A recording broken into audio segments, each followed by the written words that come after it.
This is Rumble with Michael Moore, and I'm Michael Moore. Tomorrow, or today, depending on when you're listening to this, is January 6th, 2022. It's the one-year anniversary of former President Donald Trump's attempted coup of the United States of America.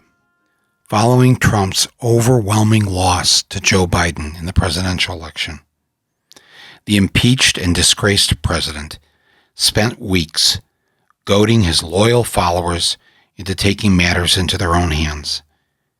And they listened as hordes of right-wing militants, QAnon disciples, and all kinds of Republicans, many of whom were active or former military. They showed up to try to stop the counting of the electoral votes at the United States Capitol. What followed was a grim day of white terror, an explosion of rage built up by years of their president, urging them to become violent on his behalf. To try and make sense of all of this a year later, I'll be joined by my longtime friend from Flint, Congressman Dan Kildee. Dan spoke to me on that day, January 6th last year, while he was hiding out in the gallery of the United States House of Representatives as the violent mob tried to break through the doors. Dan, just feet away, shielding other members of Congress so that nothing would happen to them. Dan will be my guest here, and we will talk about what this day means and what we're going to do about it. I want to thank everybody who responded to my Substack column about 10 days or so ago about my dad on Christmas Day in 1943 in the South Pacific, where he was a Marine. Thank you. I can't believe the response. I read every single one of your comments and every single one of your emails, and I appreciate all the stories you shared about your fathers or grandfathers in World War II. It was very, very moving. Thank you. Thank you, all of you, for that. I want to remind all of you that you can sign up on the free email list to get my weekly letter. Just go to michaelmoore.com. That's it, michaelmoore.com. A box will pop up. It'll give you options if you want to be a paid member or not, but you don't have to be, because you can just mark the box that says free, and you get everything that I write, and you'll get every one of these podcasts. So before we bring on Congressman Kildee, I just want to acknowledge and thank a couple of our underwriters for today's episode. First of all, I want to thank an underwriter who has already helped us out here at Rumble, and that is Shopify. Shopify is the all-in-one commerce platform. It helps the little guy level the playing field and gives you the chance to start, run, and grow your own business. We've had this incredible experience with them with the Moore store, and then they decided they wanted to underwrite some of our episodes and tell you about the service that they provide at very low cost for those of you who want to start your own small business. Shopify helps 1.7 million businesses around the world. So if you're looking to start one or grow the one you have, you got to use Shopify. Go to shopify.com/rumble. And when you do Rumble, make that all lowercase, RUMBLE, shopify.com/rumble for a free 14-day trial and get full access to Shopify's entire suite of features. See for yourself just how easy this is. Go to shopify.com/rumble. And next, I want to thank our other underwriter here for today's episode, truebill.com, truebill.com, for supporting this podcast and helping us save a little money along the way. Truebill is the new app that helps you clearly identify and stop paying for subscriptions you don't need or want, or simply, like in my case, forgot about. Truebill's app allows you to see all your subscriptions in one place. And then you can keep the ones you want and cancel the ones you don't. And you know those places that force you to have to call them to cancel a subscription? Your Truebill concierge will handle that for you so that you don't have to. This is just how cool it is. On average, people are saving thousands of dollars a year with Truebill. So start canceling your unused subscriptions at truebill.com/rumble, all lowercase rumble. And you could save thousands of dollars a year. Truebill.com/rumble. So it's time to bring on my longtime and dear friend, Representative Dan Kildee. He's our congressional representative for our shared home of Flint, Michigan. And it was on that fateful day, January 6th last year, where he called me, trapped inside the House chambers. We were lucky to have him talk to us live then. We talked again the next day. That was our rumble of that week, so to speak, ironically. And I thought it'd be a good idea today to follow up with him to see how he's doing, reflect on this dark chapter of our country, and to see what comes next. What can we do about this? Let me start off by saying, first of all, thank you again for coming on. Thank you for your friendship. Thank you for representing our hometown of Flint so well. But I've been getting a lot of letters, a lot of emails, a lot of, any way people can reach me. And I have to tell you, Dan, I'm not going to tell you anything you don't already know. But the number one thing that people write to me about, because they are so distraught over what is happening in our country, and that a year ago here, we're recording this just hours before the anniversary of the attack on the United States Capitol. I'm going to just jump right into this. It's the elephant that's in the room. Yeah. It's what millions and millions of people are feeling. There was a poll this week, and they asked people about what do you think the possibility is for more violence, more insurgencies, more, and 2/3 of both Democrats and Republicans said they expect that our politics is going to be determined by violence. Yeah. And so let's just put it right out on the table right off the get-go here. Yeah. The fear, the belief that we are heading towards some form of a civil war, and that in our case, the other side is the well-armed side and has shown that they will participate in brutal violence. And in the case of the Capitol Hill police, some 140 plus police injured by the side that has always called themselves law and order. Yeah. And yet they were out to kill, to maim. And in the case of their own Republican vice president, hang, lynch him on the Capitol grounds. None of this has left our brains, and we are in this state of utter fear and terror.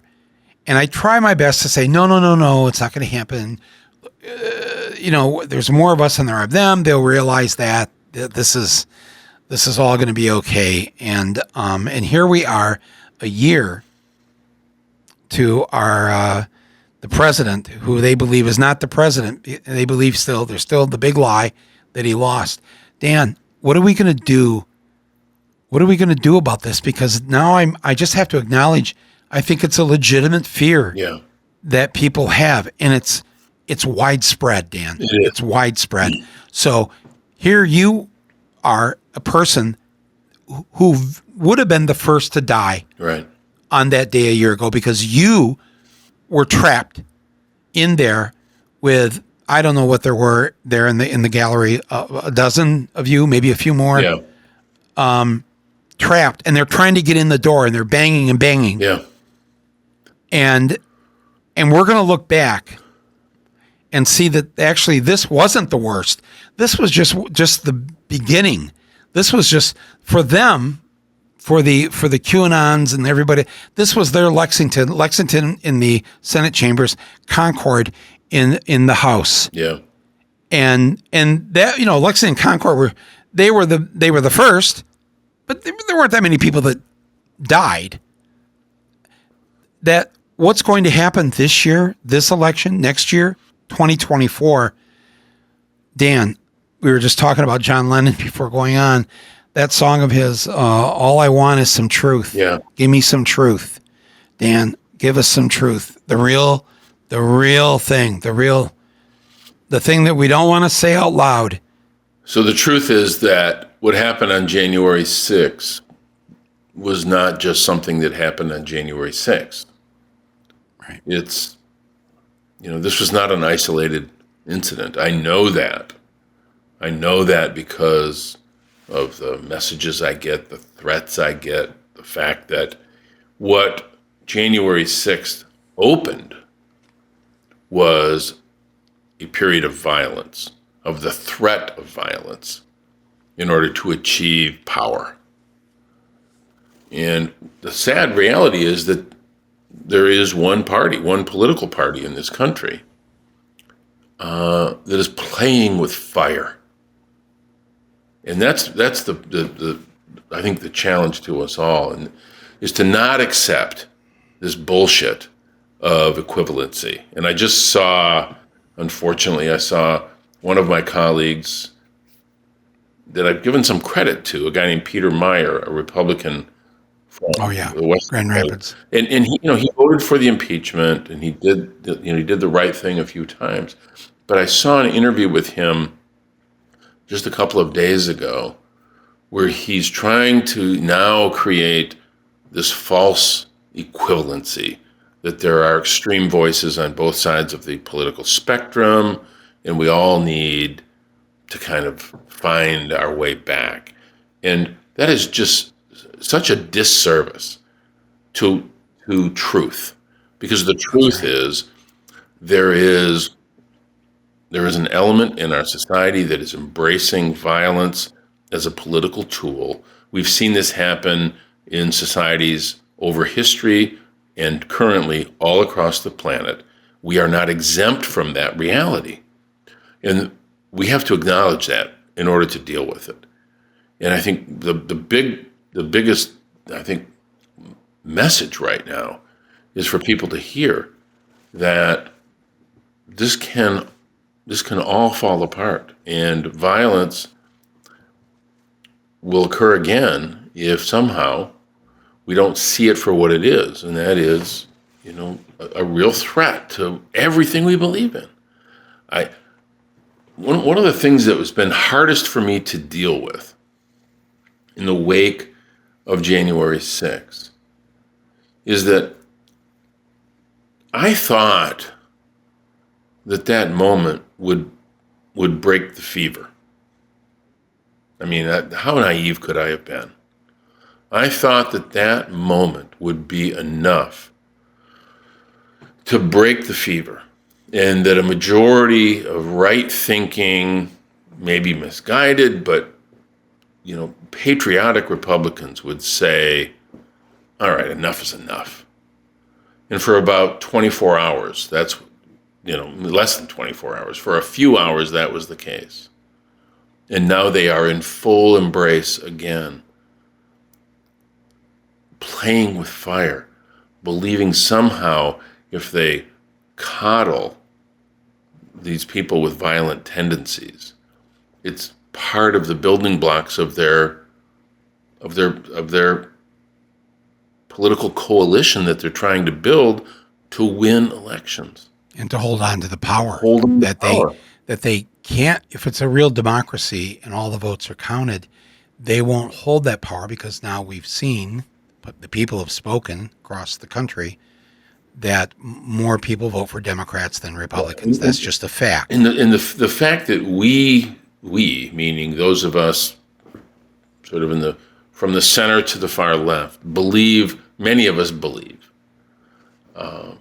that we have a system, a political system that's self-correcting, and that we are somehow exempt from the violent tendencies that occur when it comes to a struggle for power. That somehow the United States is exempt from that. It's been proven not to be true. We, for the first time in our 240 some year history, can no longer say that we are the example of the peaceful transfer of power, because we didn't have the peaceful transfer of power. We did have a transfer of power from Trump to Biden, but we can no longer say that we have this amazing principle, this incredible history of respecting the will of the people and allowing for the peaceful transfer of power to occur in full view. What occurred in full view this time was a violent attempt to stop that transfer of authority. And if Kevin McCarthy and the Republican majority, the majority of Republicans anyway, would have had their way, it never would have occurred. And That's right. And so what that means is that they will become more sophisticated. They will become more adept at achieving their mission. They'll use the threat of political violence, but they'll also use other tools. And we're seeing that happen right now. The threat of political violence by itself can be put down by a strong army. But the threat of political violence combined with shrewd use of fear, of racism, which is what they're doing right now, to manipulate state policy, state law, sets them up. They're getting better at what they're doing, sets them up to take power where it's not a legitimate acquisition of authority, because there are more of us than there are of them. But they know that. We know that. And they're doing everything they can to prevent the will of the collective will of the American people to be manifest in our government. They're doing everything they can to prevent it. So when you're referring to some of the things they're doing, well, one of the big things they've done so far is in how many state legislatures have they passed new voting laws to do whatever they can to help restrict, suppress, distract people who are amongst the poorest of the poor in our society, people of color, young people, the groups that do not vote for Republicans generally. And so the way that they've figured out the way that we're going to hold power is to stop these groups from having their say at the ballot box in any way possible that we can get away with it. Yeah. I mean, it's frightening how far they've gotten in just these 12 months. Yeah, and that's the part of the frustration that I think a lot of us feel, is that while on one hand we're doing everything we can to expose the truth of January 6th, which is important and we have to do. We're obligated to do that. But at the same time, simultaneously, more subtly, they are implementing their strategy of reinstating Jim Crow all across the country, finding ways to create hurdles and hoops for people to jump through in order to exercise their right to self-determination through the ballot box, seems far less violent than an attack on the Capitol. But the effect of it is just as profound. And, we were talking earlier privately about Harry Chapin. I remember Harry, who was a friend of yours, used to say all the time that our political system is a participatory democracy. And if you're not participating, it's not a democracy. And a paraphrase of what he used to say. But that's kind of where we are right now. People really need to get activated. They need to understand what's happening. When I'm being interviewed, especially in another country, and they'll describe me as an American activist, and I will stop them and I'll say, "That's really you're being redundant by calling me an American activist, because we're a democracy and we cannot exist as a democracy unless all the people are active. Yeah. If we're not activists, if we're not active in our democracy, if we sit on the bench, if we don't participate, then it's over. Yeah. You can't call it a democracy anymore. No. And but Dan, I want. Do you feel? Can you say what you know you shouldn't say? Like, I don't want to say it because I want people to leave this discussion with hope and not going to bed in fear.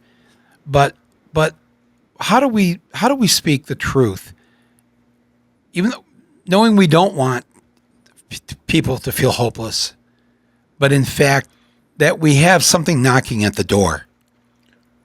And there are millions of them, and they are knocking at the door, and they want a takeover. They tried to pull this off a year ago, kind of ham-fisted. I mean, Trump's the leader of it, so and his lieutenants are Rudy Giuliani and Don and Eric and all that. So it's probably not going to work that way, but nonetheless, the mask got pulled off the face of the opposition here, and they are willing to use violence. They are willing to kill if necessary. Yeah. Aren't we facing something here that we don't want to even think about? That this sort of a 21st century style civil war. The first guns have been fired a year ago, and they have spent this year not retreating, but as you say, just about everyone running who's a Republican, either in Congress or in their state legislatures, either as an incumbent or the new people coming up, they want to identify with Trump and QAnon and the whole deal. And if that's the case, they're saying, as a couple of members of Congress said this week, maybe what we need is a divorce in this country. One woman, member of Congress, said, we need to cut away. We need to secede. We need to. This seems like it's coming, Dan. And are we doing a disservice to people on the other side of the fence, to Democrats and liberals and progressives and people that care about what's going on, by not just calling this what it is? Yeah, I think the struggle and the big concern that I have is that the threat of violence is no longer theoretical, right? Right. We know that. I mean, we've always talked about it as in the abstract, and even when many of us have been threatened,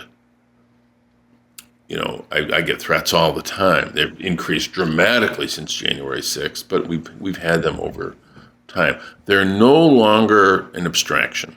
It's no longer theory. It's a fact. I experienced it. I lived through it. My life was saved by some of those Capitol Police officers. And that's a complicated situation because of the history of policing in this country. But they saved my life, and I'll never, ever forget that. But I think the other aspect of this is that the threat of violence is as effective as the violent act itself in some ways. And I worry that a lot of people are no longer participating. People are choosing not to participate because they see the possibility of being at risk, and they say, you know what, I'm checking out of this. I'm just not going to become a part of it. But the other worry that I have is this, and this is why the work that Congress is doing right now is so important, to daylight this, to tell the story of what happened on January 6th in really stark terms, because there's an effort to create this sort of equivalency of extreme voices, and it's a complete fallacy. It's ridiculous, but this is their method right now. Watch for it. This is what we're going to hear in the 2022 election, is some effort to create equivalency, that, there are extreme voices on both sides, and to try to minimize any concern that people have about a Republican takeover. because a Republican takeover is what they're really aiming for, and they'll use every tool they can to achieve it. But it starts first with them trying to whitewash January 6th. Because if they're seen as being responsible for it, which clearly they are, but if they're seen as being responsible for it, I think most Americans will take the position that we can't let this go on. But if they win the argument that what happened on January 6th was just the Republican version and there's a Democratic version that occurs as well, and it's sort of this false equivalency, I really worry that they'll achieve their goal not through violence, but through sort of reframing the violence that has occurred, basically convincing people that their voice and their vote is not consequential, using the tools they have to try to minimize those people who actually try to get through the hoops that are put before them. And they want to win a majority. Illegitimately, but win a majority. And Mike, they're going to do it if we can't figure out a way to shock people to the reality that they better get involved and they better not let this false narrative somehow stick. I'm really worried about it. But that's how history, I mean, this is exactly what happens. And then it's too late and people go, why didn't I stand up and say something before? Why didn't I do something? Why didn't I? Because it just seemed unbelievable that this could happen. I never in a million years, I remember talking to you on that day. Right. Not in a million years would I have imagined the possibility of a violent attack by Americans on the United States Capitol. But this is only an example of what they're willing to do. They're also willing to use other methods to try to undermine our democratic system. Methods they do violence to our Constitution. They do violence to the things we believe in. But it doesn't take on the same sort of character as the violent attack on all of us. So I agree that the potential of political violence is real, but we can't let that realization obfuscate the fact that they're doing violence every single day in state legislatures to the legacy of John Lewis and Fannie Lou Hamer and Martin Luther King. They're doing damage, they're doing violence to that every single day. So what do we do to stand up to this? What do we do to stop it? Because we, the people I'm talking about, we, the majority of this country that elected this president, that throughout every state, when you put it all together, there are more people that, as I said, vote for Democrats. But what do we do, Dan, short of going to the gun range, short of going to Walmart and buying a couple rifles and going to the gun range to learn how to shoot them? I don't think that's where people want to be. Yeah. And I think, you know, we,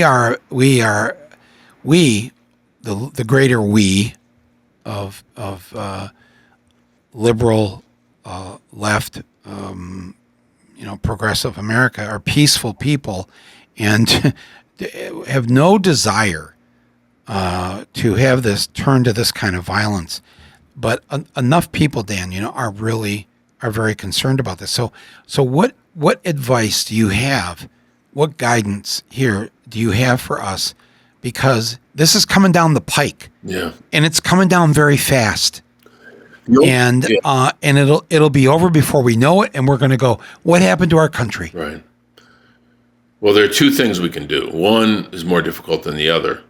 And one is to somehow persuade the United States Senate to take up H.R. 1, H.R. 4, and take a big... These are the voting rights bills. Voting rights legislation. Take a big step toward securing the precious right to vote, number one, but also what we would do with H.R. 1 is attack the insane impact that wealth and money have on our political system. That's going to mean getting Joe Manchin and Kyrsten Sinema to get off this notion that the filibuster is some institutional tool that needs to be protected. It's the remnant of Jim Crow. I don't think we're going to succeed in that. So it leaves us the other thing, and that is to overwhelm this distorted political system with participation, to overwhelm even a distorted, unfair system that they're continuing to try to distort. Overwhelm that with numbers that are so incredible, that are so powerful, that not even the Republican agenda of distorting the body politic, distorting the interest of the American people can succeed. And that's the only thing I think we have left, Mike. I don't, unless somehow somebody can show me how we're going to get the U.S. Senate to take up these tools that guarantee the right to vote. The only way to succeed is to overwhelm the system with more people than they can cheat. And what does that look like? How does this participation, in what form does it take? And what can people who are listening to us right now do as soon as they're done listening to us? Realizing participation is perhaps our only shield against the downfall of our democracy. What does that participation look like? How do we do it? How do people listening to this do it? I mean, there are good, well-organized, progressive organizations all over the country that are working to organize people to mobilize. And of course, people can do it on their own, but there are also existing organizations. There are environmental organizations, there are civil rights organizations, there are progressive organizations in Michigan, in Ohio, in Pennsylvania, in Georgia. Connect to those organizations. I'm sure these are people you're familiar with, Mike. Get people to believe that their voices and their energy actually can make a difference. Right. And I mean, look what happened in Georgia. I mean, nobody ever would have believed we had a shot at winning the new Senate. Absolutely. Nobody ever would have believed. It was because we organized. I say we. People organized themselves. Yeah. And we did something that was unbelievable, but made all the difference in the world. Think about where we would be had we not won those 2 seats. You know, if John Ossoff and Senator Warnock hadn't won, I don't know where in the hell we'd be right now. I have no idea. We wouldn't have been able to do some of the things we've done, and we'd have no shot at any of this without them. That's an example. If we can do that in Georgia, we can sure do it in Ohio. We can sure do it in Michigan. We can sure do it in Pennsylvania. You know, we can do it anywhere if we can get ourselves to believe again that our voices, our energy, our effort actually can make a difference. And too many people, for good reason, have been beaten down to the belief that their voice doesn't matter. I think people need to understand that that's not happening accidentally. That is the plan. That's the Republican plan. That's the plan. Tell you that your voice is meaningless. And if you buy that, then you've been had. Yeah. And then, I mean, we have to find ourselves in the moment where we have a majority and then act on it. And this is where I think the Democratic Party needs to grow up. And like, think about it right now. Do we think the Republicans, if they had a 50 vote margin in the Senate with the vice president and a 3 or 6 vote margin in the House of Representatives, would be intimidated out of achieving their agenda? Hell no. I mean, we've seen it. Why? I mean, so what we've seen is that it's not enough to have 50 when 2 of them are not willing to be Democrats. So let's get 2 more. Let's win that district or win that Senate seat in Pennsylvania. Let's elect Tim Ryan in Ohio, and let's get this stuff done. Let's pass the Voting Rights Act. Let's pass H.R. 1. Let's pass the Build Back Better agenda in its original form.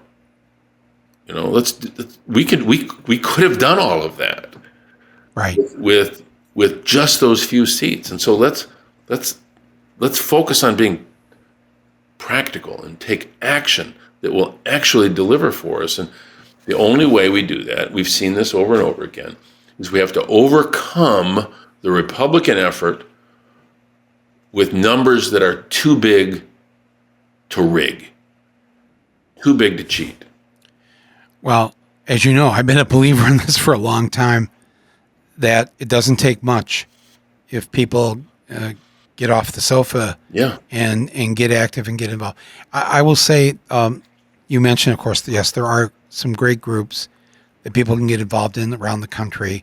I will post links to a few of those groups here on my podcast, my platform page here, so that people listening can go and find out where the nearest Indivisible is or whatever in their area, or any of the other grassroots groups, all the stuff that Stacey Abrams got going in Georgia and has done that across the country. You're right. If we will present ourselves, if we will participate in this, I think this may be the only chance. And I just hope that people understand that when we're talking about participation, this is not just some cliche or just some, cute word that we're using here of what to do. Our backs are against the wall. I know a lot of you feel this. So, it's, I don't know, Dan, I'm trying. I don't, like I've said many times on this podcast, I don't believe in hopium. I don't want to give people false hope, phony hope, just happy. No, but we're all very aware of what's going on. At the other hand, I know there are people listening to this right now going, I can't take this anymore. Yeah. No, I can't take this anymore. And that's the worst thing that can happen if I've participated in helping you sink to that level, then we've really shot ourselves in the foot here. All we need to do is just have people look at Georgia and just realize it can happen. And we don't really have an alternative. I mean, there's no trick, there's no shortcut, there's no magic dust that we can sprinkle. It's just going to take people. Harry Chapin was right. You gotta participate. You're going to participate one way or another. You're either going to participate in taking our country in the direction that it needs to go, or you're going to participate in its downfall as a victim of it. And we can't exempt ourselves from the effect of all of this. We might as well roll up our sleeves and get to work. Democracy is not a spectator sport. No. That's what he said. Yeah. Yes, that this is a participatory event. And in this case, everybody has to be off the bench and on the floor. Everybody in the pool. That's what he said. Everybody in the pool. We're going to lose our democracy. I want to say something here to you. You brought something up here before we close. That a year ago here, January 6th, last year, we were on the phone. Yeah. There, while you were trapped in the gallery there, the House chambers, and they were trying to get through that door, and we were talking, and we had a number of phone calls and back and forth during these hours, and at one point you called me. And because I was watching this on TV, and you guys didn't have a TV set in there, and you said, "Is the National Guard outside the Capitol building here? Have they arrived?" Right. And I said to you, Dan, there's no National Guard here. Yeah. There's no one outside the Capitol other than the people trying to break in, and you could not believe it. This had already been going on for a couple of hours. Right. And it would be another hour or so before the first troops got there, and I just started personally. I started shaking, and we were talking, and I could hear the banging They were trying to get into onto the floor of the house, banging through those doors, and all of a sudden, over the phone, I'm listening to this live because I'm talking to you. A gunshot goes off, and that was the police officer trying to protect all of you because somebody was crawling through the window of the door. Right. And I listened to that live. And I can now hear, I don't know, who was it? One of the people there said, we need to get our gas masks on. Yeah. And then somebody said, everybody take your congressional pin off because all members of Congress wear that pin. Right. That signifies to any police officer or anybody, oh, that's a member of Congress. Right. And all of you had to take your pins off because if they saw you with that pin, it could cost you your life. Right. And the fact that any group of thugs armed could make the people we've elected to Congress take their pin off. The thing that says, we are the people's representative. I must hide that now. I was listening to this whole thing going on, and you and a couple of others, I think Congressman Crow, you were putting your bodies over other people up there, other members and staff to protect them because you were seconds away from them getting through the upper doors where you guys were and coming through there. And you and I have talked a lot this year about that group of you. You guys, you've been able to form your own group. You have all spoken to a therapist and the PTSD that you all share. But I've never said this to you. The PTSD I've had for this last year, and not because it was on the news, not because of some global reason, but because you, my good friend, since we were teenagers in Flint, Michigan, that it felt like you were seconds, minutes away from your death. Yeah. And I could do nothing about it. And you were asking me, I'm just at home with a cell phone. Do I see any National Guard on their way to the Capitol? You're a member of Congress. Yeah. And you're having to try and get this information from me. Yeah. And I'm like, I was trying not to lose it. And I wanted you to, stay strong. And you were maybe in some ways more calm about this than I was.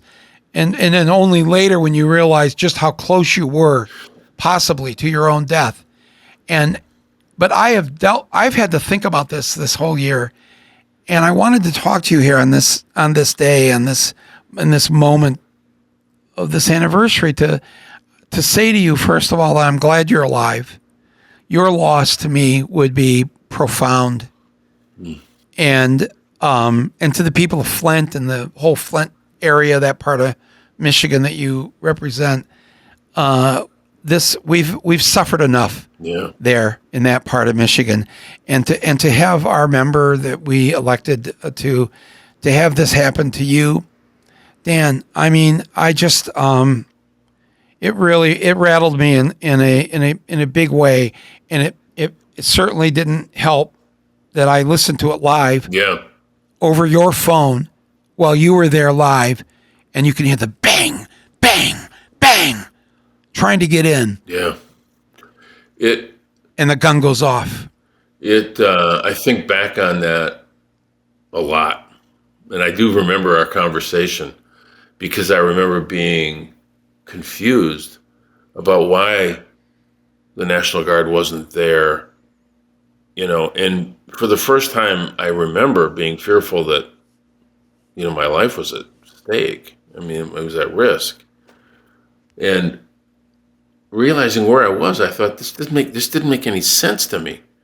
Still doesn't make sense to me, be honest with you. But it's painful. It's just painful to think about how close we actually came. And the thing that, there were a couple of moments that I had after the attack.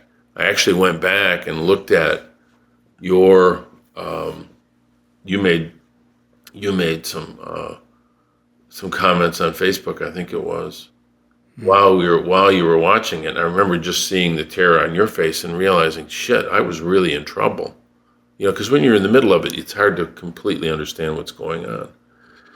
But especially in the day or two afterward, watching how violent these people were, realizing if they'd have gotten through, we'd been dead. We'd been dead.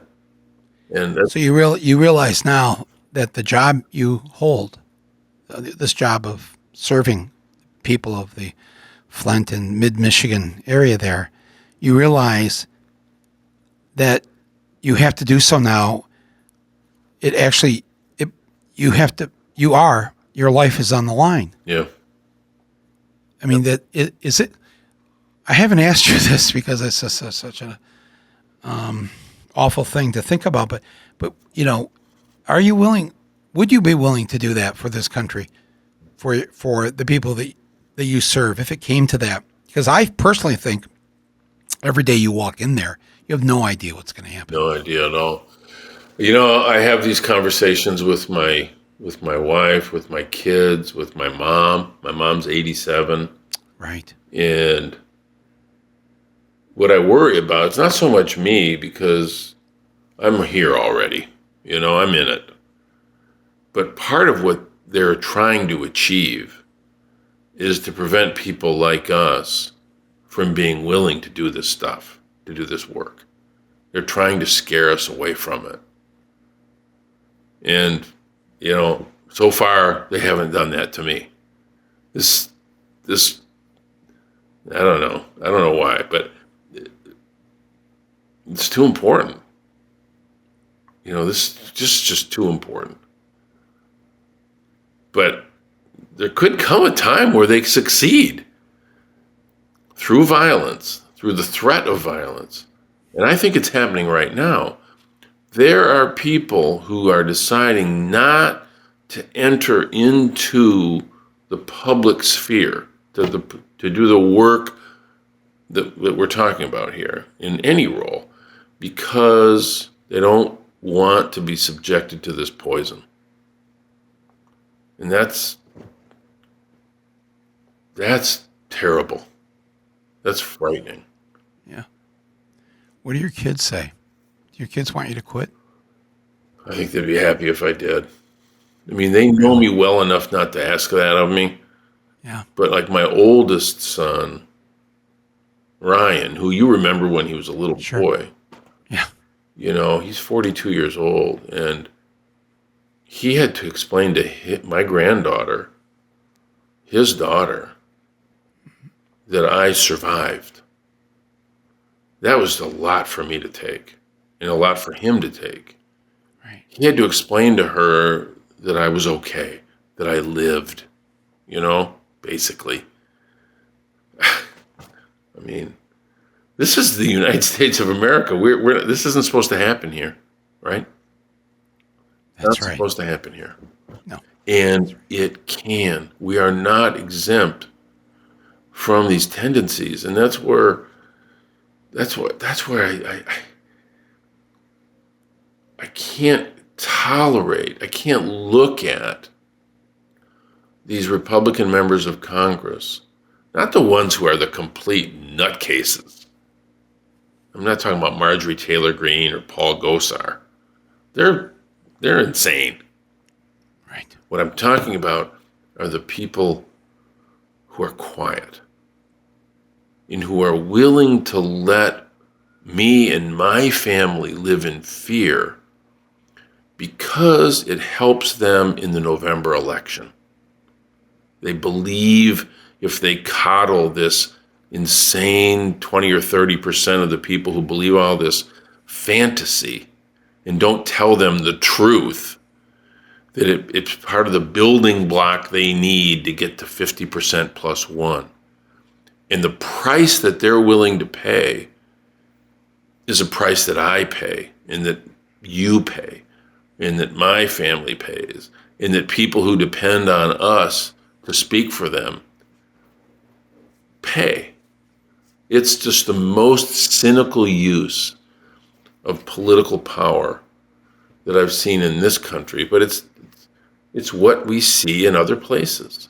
It's what I'm involved in democracy movements in other parts of the world. I'm involved in this democracy movement in Sudan. And I no longer have the moral authority to speak to my friends in Sudan about the principles of democracy, because I can't say that they're being adhered to in my own country. Right. Sad. There's only one way, Michael. There's only ever been one way to fix this, and it's with the overwhelming power of people over money, over politics, the overwhelming power of people who won't be taken for granted, and who appoint themselves into a position of their own leadership and act on that and get their feet moving. It's the only way we've ever done it. Yes, and yes. That's exactly right. And if I can speak for the tens of thousands, hundreds of thousands who might be listening to us right now, Dan, you have to do what you have to do for your life and your family and all of that. But we won't quit if you won't quit. Yeah, no, I'm not quitting. Because you're not going to be standing there alone. Yeah. We have your back. Not just yours, but everybody else who's fighting and struggling to do the right thing, to get these things done that we need done in this country. And we are not going to just lay down and take it. That's not going to happen. Yeah. And, but I know that we live in this now very violent time. And we have many examples in history of very brave people who chose nonviolence as a way to succeed. That it has more power actually than violence. Violence is the method that the coward uses. Yeah. When the coward knows that the majority of the people are no longer with him, and so he's got to go off half cocked and half crazy. But the truth is that that is not the majority of this country. They don't believe in that. As I said here last month when we had this awful school shooting there just outside your district in Oxford, Michigan, 78% of Americans do not own a gun. We are not a nation of gun nuts. Right. We look like it because we can't get basic legislation passed, and we can't even get ourselves to start to think our way out of a box of, a country that we love but was born in genocide and built on the backs of slaves. But nonetheless, the majority of us, 78% of the country, does not want a gun in the house. Right. And I'm not, and hunters, and you're listening, have your guns. Yeah. Nobody wants your guns. Nobody's taking your guns from you. But I guess, look, you've made the point, participation, an overwhelming participation, a smothering of citizen action. It's the only thing that'll work at this point in time. It's the only thing that's ever worked. I shouldn't say at this point. It's the only thing that's ever worked. I'll never forget, like the night that we defeated Trump, my daughter turned on some music and was dancing. You just said the phrase, to Twisted Sister, singing, "We're not going to take it anymore." And it's like, I have this joy every time that video pops up on my phone and I see my then 28-year-old daughter dancing with joy. Yeah. We defeated this guy. We got to get that joy back. Yeah, that should be our theme song too. Back. We're not going to take it. We're not going to take it anymore. Oh. Hey, listen, we got to go.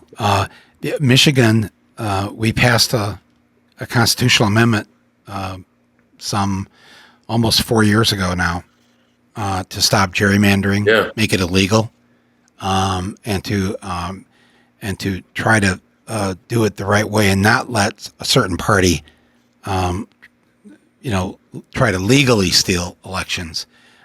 So how I noticed this week, and I didn't see what your district. How did it turn out when they drew the map? It was a nonpartisan commission that drew the map.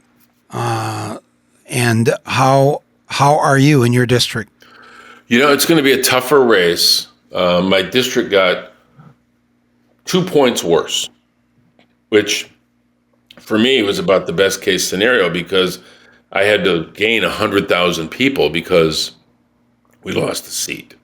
But that means my district... In Michigan, Michigan lost a seat. Yeah. So that means my district goes from being barely Democratic to being maybe slightly like 1% Republican. But these are people... This is only in the Trump era that it has... that it would perform that way. We've got to get back to, people who live in cities in rural America who have a lot in common, who have an economic system that is tilted against them, to understand that they have so much more in common, that the child tax credit, that access to universal health care, it helps people who live in big cities, small towns, and on rural farms the same way. And if I can somehow persuade people of that, then you know what, we're going to have a government that looks like a reflection of the American people. If some of those people in rural America can be persuaded of the Republican agenda, that the problem isn't wealthy people hoarding wealth, but other poor people, we're not going to win. The problem for poor people are not other poor people. Right. But the Republican message is that the problem for people who are struggling are other people who are struggling. The problem is that we have the greatest concentration of wealth in the United States of America than we've had since the Gilded Age at the beginning of the 20th century. And that's because the rules of the economic game are set for those people to win no matter what happens. And we tried to do something. It wasn't, as transformative as I would have liked. But the agenda that we put forward, that Joe Biden, of all people, actually has been advancing, is an agenda to try to chip away at that disequilibrium, that unfairness in our economic system. And if we can't somehow succeed in persuading people who are struggling that their problem is not the other people who are also struggling, then we won't succeed. If we can make that clear and also point to the fact that we can fix this problem, then we have a shot. Is Flint still in your district? Oh, yeah. Flint is good. The center. It's the heartbeat. Flint, Saginaw, Bay City, and now Midland. Oh, Midland. Yeah. Home of Dow Chemical. Oh, yeah. Yeah. Okay. Well, but that's good, though, I think. I think you have chemical workers and, It's the workers that I think about. Yeah. Yeah. No. Yep. And did any of your district end up in Oakland County or Nope. Lapeer or any of that? No. So just go up I-75. Those of you who aren't from Michigan, it's the I-75 corridor from Flint to Saginaw to Bay City, and then you hang a left on US 10 and you end up in Midland. That's right. How's that? That's it. That's the new. All right. Well, you've got to stay in Congress, man. We can't lose you. All right. And I really appreciate you taking this time here. So we all know the job that we have to do here. And thank you, Dan Kildee, Congressman from Flint, Michigan, lifelong friend. Thank you. Thank you for putting your life on the line. Thank you for continuing to do so. I do actually have a lot of very positive hope if people will be participants in their democracy. And I think that's going to happen. Nobody wants to bring back what we just lived through between 2016 and 2020. So I'm going to give the final word to you, Dan. Final thing you'd like to say to people here on this anniversary, sad anniversary. I'd even call it an anniversary. Well, first of all, thanks for doing this. And, we survived January 6th. But January 6th isn't over yet. It's still January 6th. Because so long as these people believe they can use violence, the threat of violence, or other more subtle violent acts against our Constitution and the things we believe in, we're still at risk. And there's only one way to fix it. Overwhelming power of the people. That's right. Those are not just words, my friends. It's our call to action. Call to our nonviolent action. We don't need to use violence. We are the majority. This is our country. And but we do have to act. Thank you, Congressman Dan Kildee. Thanks, Mike. From Flint, Michigan. And thank you to all of you who've been listening to this. Now let's get it together and get out there and do something. I'm Michael Moore. My thanks to everybody who's worked on this today. Our executive producer, Basil Hamden. Our editor and sound engineer, Nick Quaz. And our jack of all trades and proponent of the Julian calendar still to this day, Donald Bornstein. So thank you. Thank you, Donald. Thank you, Dan. Thank you. Thanks, everybody who's listening. And we know what we have to do. Bless you all.